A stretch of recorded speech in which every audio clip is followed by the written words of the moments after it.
John Wayne sat across from Johnny Carson on a warm California night in January 1979, and something in his eyes looked different.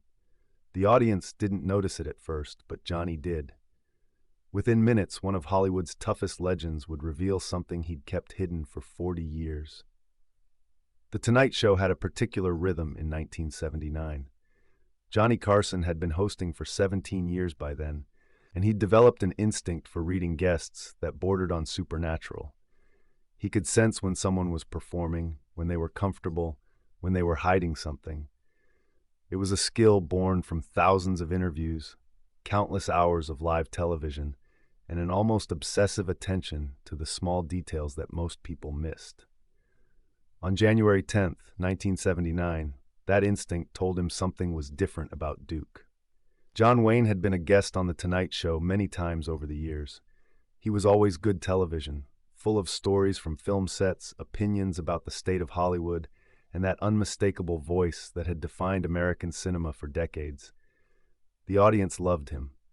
Johnny enjoyed having him. The chemistry was easy, natural, the kind that makes for effortless entertainment. But this night felt unusual from the moment Duke walked through the curtain. The audience erupted in applause as they always did. John Wayne had that effect on people. At 71 years old, he still commanded a room like few others could. He wore a brown suit that looked expensive but worn in, the kind of thing a man wears because it's comfortable, not because he's trying to impress anyone. His walk was slower than it had been in previous appearances, more deliberate. Johnny stood to shake his hand, and that's when he noticed it. Duke's grip was still firm, but there was something in his face, a tiredness that went deeper than age, a heaviness that seemed to pull at the corners of his eyes. Johnny had known John Wayne long enough to recognize when the Duke was putting on the Duke. Tonight, it seemed like the performance was harder than usual. They settled into their chairs. Doc Severinsen and the band wrapped up their musical transition. The audience quieted to that perfect late-night hush, the sound of people ready to be entertained. Johnny opened with the kind of easy question he always used to warm up an interview. "Duke, it's been too long. How have you been?" John Wayne smiled, but the smile didn't quite reach his eyes. "I've been better, Johnny. I've been worse. Right now, I'm somewhere in the middle." The audience laughed, taking it as classic Wayne self-deprecation. Johnny laughed too, but his expression showed something else, a flicker of concern maybe, or curiosity. He leaned forward slightly, the way he did when an interview was about to go somewhere unexpected. They talked about his recent film, The Shootist, which had been released 3 years earlier. It was a Western about an aging gunfighter dying of cancer, and the conversation naturally drifted toward the subject of aging in Hollywood. "You've been making pictures for what, 50 years now?" Johnny asked. "Feels like 100 some days," Duke replied. "Started in the silent era, back when we didn't know what we were doing half the time. Just showed up, did what the director said, hoped it looked good." "Did you ever think back then that you'd still be doing this in your 70s? John Wayne paused. It was a brief hesitation, barely noticeable, but Johnny caught it. "I never thought much about the future back then," Duke said quietly. "I was too busy trying to survive the present." Something in his tone had shifted. The lightness had drained out of his voice, replaced by something more genuine, more raw. The audience sensed it too. The laughter had stopped. They were listening now, really listening. Johnny Carson had a decision to make in that moment. He could steer the conversation back towards safer territory, more Hollywood stories, more anecdotes about film sets and difficult directors. That's what most hosts would do. Keep it light, keep it entertaining, don't let the mood drop too far. But Johnny had built his career on knowing when to push forward instead of pulling back. "You're a father," Johnny said, his voice softer now. 7 children, if I remember correctly. Duke nodded slowly. "That's right, 7. That must have been something, raising that many kids while building a career like yours." John Wayne looked down at his hands. They were large hands, weathered and strong. The hands of a man who'd spent decades performing his own stunts and handling horses and projecting an image of invincibility. Now they rested on his lap, fingers interlaced, holding on to each other like they needed the support. "I wasn't around much," he said. The studio grew quieter. The job took me all over the world, Duke continued. Monument Valley, Mexico, all across Europe, the South Pacific. Every time I finished one picture, there was another one waiting. The directors wanted me, the studios needed me, the audience expected me. So I went. I always went. Johnny didn't interrupt. He knew that tone. He'd heard it before in interviews that became something more than interviews, moments when the performance dropped away and what remained was just honesty. Uncomfortable and real. My kids grew up, Duke said, and his voice had gotten even quieter. They grew up, and I missed most of it. He paused again, longer this time. I missed first steps. I missed school plays. I missed little league games and dance recitals and all those moments that you think you'll catch the next time, but there isn't always a next time. The camera stayed on John Wayne's face. The director in the booth had the instinct not to cut away, not to break the moment. This wasn't scripted. This wasn't planned. This was something happening in real time, something unexpected and genuine. My oldest son, Michael, Duke said. He must have been about 7 or 8 years old, and I'd been gone for 4 months shooting a picture in Hawaii. When I came home, I walked through the door expecting him to run up and hug me the way he used to. But he just stood there in the hallway, looking at me like I was a stranger. He didn't recognize me, Johnny. My own son didn't know who I was. The audience was completely silent now. You could hear the air conditioning humming in the studio, the faint rustle of someone shifting in their seat, but nothing else. "What did you do?" Johnny asked gently. "I picked him up anyway," Duke said. I held him even though he was stiff as a board in my arms, confused about why this big stranger was hugging him. And I told myself, next time will be different. Next picture I'll take them with me. Next year I'll slow down. He looked directly at Johnny now, but I never did. There was always another film, always another location, always another reason to go. John Wayne's voice cracked on the last word. It was barely perceptible, just the slightest break in his legendary baritone, but everyone in that studio heard it. This was John Wayne, the man who'd played cowboys and soldiers and tough guys for half a century, the man who represented American strength and masculinity to generations of moviegoers. And his voice was breaking. Johnny Carson sat very still. He'd seen a lot in 17 years behind that desk. He'd seen celebrities drunk, politicians angry, comedians bombing, actors promoting terrible movies they didn't believe in. But he'd rarely seen this. Complete, unguarded vulnerability from someone who'd spent their entire life hiding it. "My daughter Isa," Duke continued, and now his eyes were glistening. "She wrote me a letter when she was 12 years old.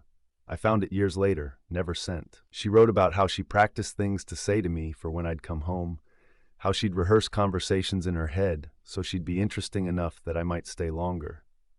He stopped talking. He couldn't continue for a moment. The audience waited. Johnny Carson made another decision. He could jump in with a question, redirect the conversation, give Duke a moment to recover. But he didn't. He just waited, giving John Wayne the space to continue if he wanted to, or to stop if he needed to. Duke took a breath. "She was rehearsing how to be interesting to her own father," he said. "What kind of man makes his child feel like she has to earn his attention?" A sound came from somewhere in the audience, a small gasp or sob quickly stifled. "I told myself I was doing it for them," Duke said. "The work, the films, all of it. I was building something. I was providing. I was giving them a life I never had growing up. But the truth is, Johnny, I was doing it for me. I loved the work. I loved being Duke Wayne, movie star. I loved the adventure and the travel and the applause, and I let that love take me away from the people who needed me most." His hands were shaking slightly now. "My son Patrick, he played football in high school, made varsity his sophomore year, which was a big deal. I got the news while I was shooting in Spain. I called home, told him how proud I was, promised I'd make it to a game. I never did. Not one game in 4 years. He stopped asking me to come eventually." Johnny Carson's face showed something cameras rarely caught, genuine emotion breaking through the professional host persona. His eyes were wet. "When did you realize?" Johnny asked quietly. "When did you understand what you'd given up?" John Wayne looked out at the audience, then back at Johnny. "A few months ago," he said. "I was in the hospital." The admission hung in the air. Everyone knew that John Wayne had been dealing with health problems, though the details were kept private. Cancer was the rumor, though Duke had never confirmed it publicly. I was lying there, he continued, and all 7 of my kids came to visit. They sat around the bed, and we talked for hours. And I realized something that broke my heart, Johnny. They were being kind to me, loving even, but they were kind the way you're kind to a distant relative. There was care there, but not closeness, not real intimacy. Because I never built that. I never gave them enough of myself to build that foundation. He wiped at his eyes with the back of his hand, an unconscious gesture that somehow made him seem more human than he'd ever appeared on screen. My youngest, Marisa, she was telling me about her life, her job, her boyfriend, all these things happening in her world, and I realized I didn't know any of it. I didn't know what she did for a living. I didn't know her boyfriend's name. I didn't know what mattered to her, and she knew I didn't know, and she was okay with it, because that's just how things had always been with us. The weight of that realization seemed to press down on him physically. His shoulders sagged. I've played heroes my whole life, Duke said. I've played men who saved towns and fought wars and stood up for what was right, and people loved those characters. They loved Duke Wayne, the symbol. But the real man, the father, the husband, I failed at that. I failed the people I should have protected most. Johnny Carson leaned forward, his elbows on his desk, his face serious. Duke, he said, and his voice was thick with emotion, why are you telling us this? Why now? John Wayne looked at him for a long moment. Because I'm running out of time to tell the truth, he said simply. And because maybe, if someone watching this has young kids at home, and they're thinking about taking that next job, going on that next trip, choosing work over family one more time, maybe they'll think about what I'm saying and make a different choice. He turned to face the camera directly, something he rarely did during interviews. He was speaking to the audience now, not through Johnny, but directly to them. The films I made, they'll be around after I'm gone. People will watch them, enjoy them, maybe even remember me fondly because of them. But my kids, the time I could have spent with them, that's gone. You can't get that back.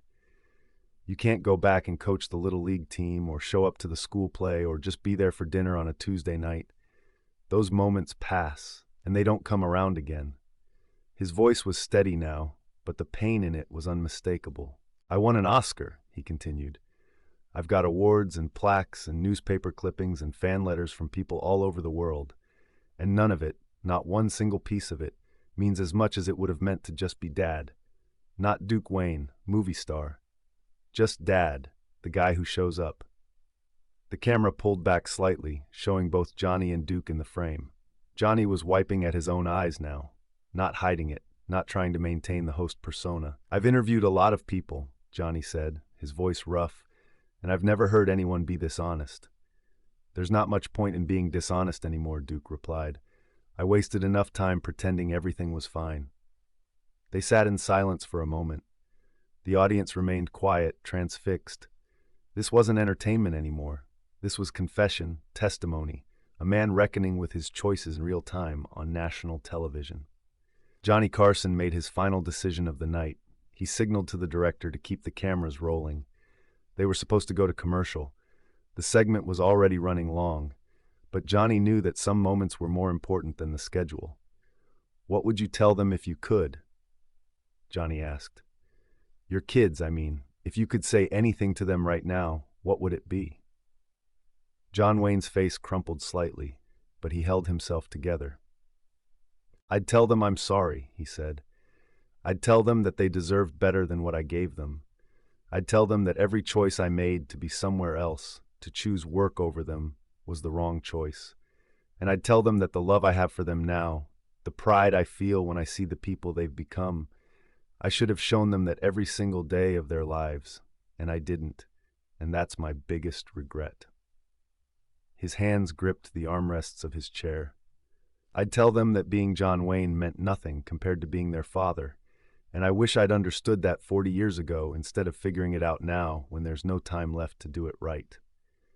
The tears came then, not dramatically, not with sobbing, but just a quiet flow down his weathered face. John Wayne, the Duke, the symbol of American toughness, crying on national television. Johnny Carson didn't try to fix it. He didn't crack a joke to lighten the mood or change the subject to give Duke an out. He just sat there, present and witnessing, letting the moment be what it needed to be. "I think," Johnny said softly, "that what you just said, the honesty, the admission, the regret, that's worth more than you think. That's its own kind of courage." Duke shook his head. "Courage is doing the right thing even when it's hard. This is just me finally telling the truth after running from it for decades.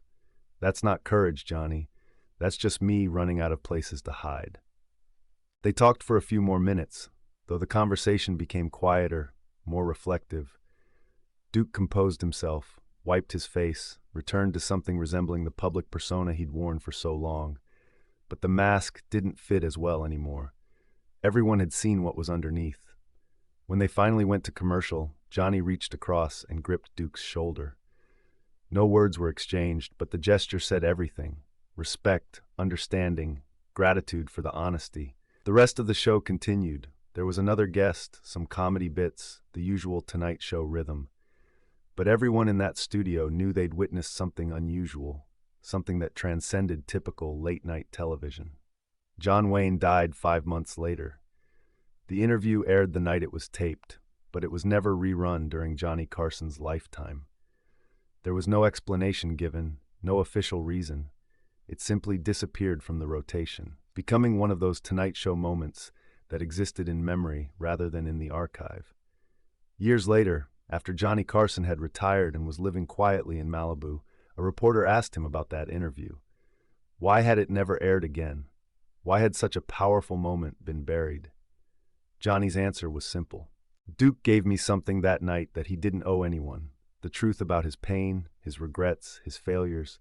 He didn't do it for ratings or publicity. He did it because he hoped it might help someone make a different choice. That kind of honesty deserves respect, not exploitation. We aired it once so his message could be heard. That was enough." But the interview did something else too, something Johnny didn't talk about publicly. It changed him. People who worked with Johnny Carson in the years after that interview noticed subtle differences. He left work earlier more often. He called his sons more frequently. When producers wanted him to extend his contract or add more show dates, he said no more readily. Ed McMahon, Johnny's sidekick and friend, mentioned it once in an interview years after Johnny's death. After that night with Duke, Ed said, Johnny was different. Not dramatically, not in a way the audience would notice, but those of us close to him saw it. He'd always been a bit distant, a bit guarded, the way performers often are. But after Duke's interview, it was like Johnny had been given permission to care more about the life outside the studio. Duke's regret became Johnny's warning. The interview itself became legendary among television insiders, though few people outside the industry knew about it. Copies existed, passed around quietly, watched by young talk show hosts and interviewers, trying to understand what real television could be when someone dropped the pretense. In one of those copies, there's a moment right before they cut to commercial that didn't make it into most versions. The camera is pulling back, the music is starting to swell, and if you watch closely, you can see Johnny Carson mouth 2 words to John Wayne: "Thank you." Duke nods just slightly, and for a moment his face shows something that wasn't there at the beginning of the interview. Not peace, exactly, but perhaps acceptance. The acknowledgement that he'd said what needed to be said, even if it couldn't change the past. The lesson of that night wasn't subtle. John Wayne had spent 50 years building a legend, creating an image that would outlive him. He succeeded. His films remain classics. His presence still looms large in American culture. The Duke is immortal in that way. But immortality doesn't keep you company. Fame doesn't call you on your birthday. Legendary status doesn't know your children's names or remember their faces. What John Wayne understood too late, and what he tried to share with Johnny Carson and everyone watching that January night, was this: the moments that matter most are the ones that don't make the highlight reel. They're ordinary moments, dinner conversations and bedtime stories and showing up when you said you would. They're not dramatic or cinematic or legendary. They're just real. And real is harder than playing a hero. Real means being present even when it's boring. It means choosing the school play over the job opportunity. It means saying no to the thing that would be good for your career and yes to the thing that would be good for your family. John Wayne never figured out how to do that until it was too late to matter. But he made sure to tell the truth about it while he still could. That interview, that moment of complete honesty from a man who'd spent his life performing strength, became one of the most powerful pieces of television ever recorded. Not because it was entertaining or funny or even particularly uplifting, but because it was true. And truth, especially painful truth shared with courage in the final chapters of a life, has a weight that performance can never match. If you remember watching Johnny Carson during those years, if you stayed up late and saw the legends come through that curtain and sit in that chair, you knew you were watching something special. The Tonight Show wasn't just entertainment. It was a place where real moments happened, where the mask could slip, where even the toughest men in Hollywood could finally tell the truth. Tell us in the comments, do you remember where you used to watch The Tonight Show? Did you ever stay up late enough to catch these unexpected moments when television became something more than just television? We'd love to hear your memories.